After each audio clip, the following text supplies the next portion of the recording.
কিন্তু তোমরা খেয়াল করবো ওই নমুনায় যারা কয়লা হতে হয়েছে সেখানে এখনো পর্যন্ত রয়েছে, আওয়ামী লীগের প্রত্যুত্তর রয়েছে।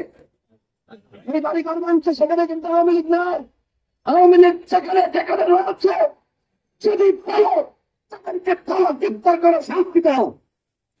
আওয়ামী লীগ বিরোধ করেছে ওরা কোনো ক্ষমা পেতে পারে না। তবে হ্যাঁ, যারা আওয়ামী লীগের নিরীহ এবং সাধারণ সমর্থক কর্মী রয়েছে তাদের সাথে জুলুম করা, অন্যায় করা, মামলাবাদী করা চলবে না।